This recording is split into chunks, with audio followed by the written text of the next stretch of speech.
national championship game last night in NCAA football.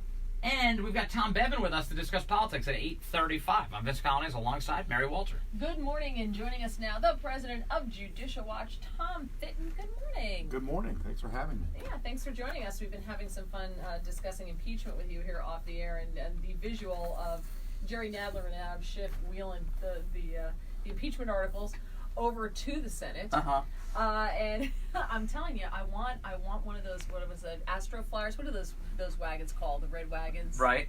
I want the impeachment articles in one of those with Jerry Nadler pulling it. What are those radio flyers? Radio flyers. That's it. Right.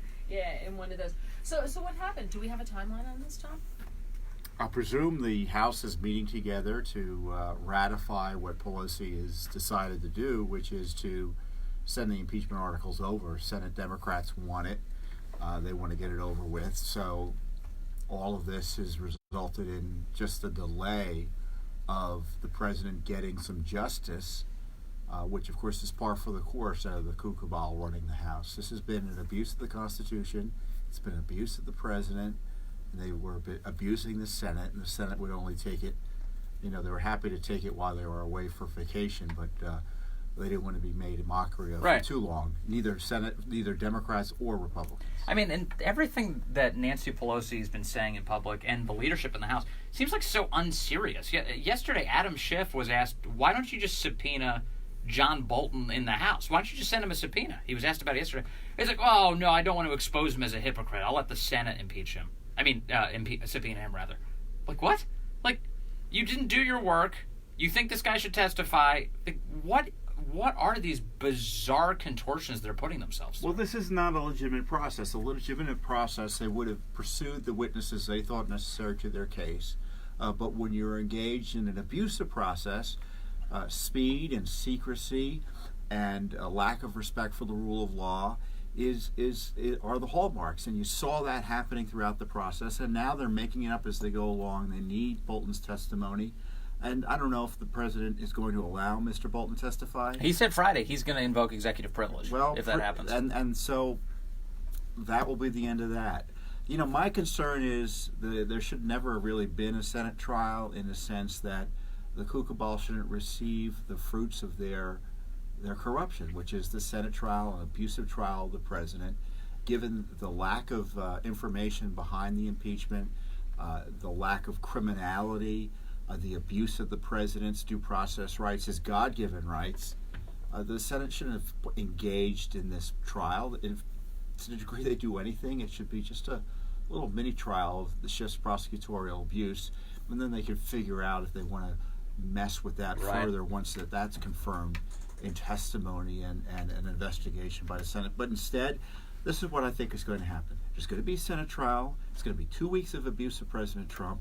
There's no majority for President Trump's witnesses, but there is a majority to further harass the president by bringing in his top officials to testify about nothing, because we all know the president didn't do anything wrong. And the fact is, he's being impeached for asking questions about corruption in the Democratic Party, and he's being impeached for trying to assert his authority and his prerogatives and his rights as a citizen under the Constitution.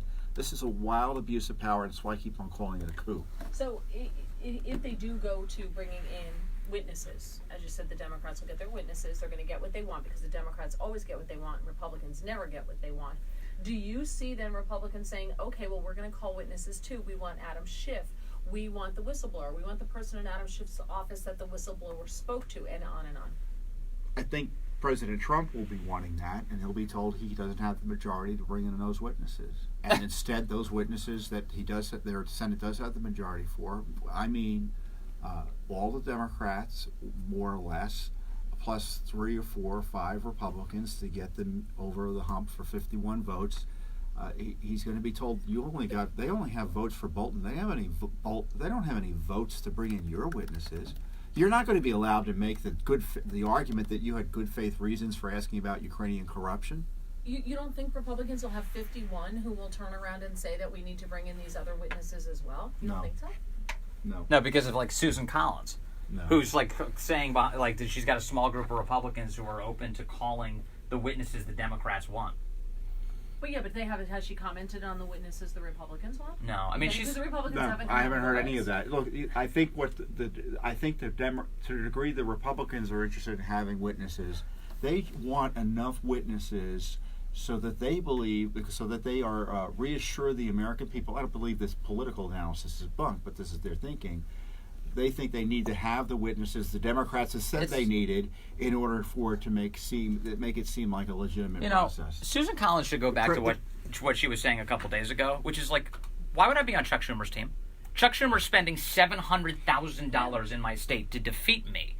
Why would I be on Chuck Schumer's team? She should remember what Susan Collins said a couple days ago, because she is Susan Collins. She should remember that and assess it before they move forward. Well, they should recognize the president had no due process rights. He had no ability to call witnesses. He couldn't have his lawyers there during the secret testimony. They made it impossible for him to defend himself. And now the Senate seemingly is going to ratify that with a trial that further abuses his rights in the sense that it will likely deny him the ability to call any witnesses. But but as I said, the whole process should be blown up in that regard. To the degree there's anything that takes place, it should be a preliminary hearing on the prosecutorial misconduct of Schiff and Company, so we can figure out whether there was ever a good faith basis to have impeachment. And that way you get it kind of vetted in a public setting, but without this full circus and abuse of a full Senate trial.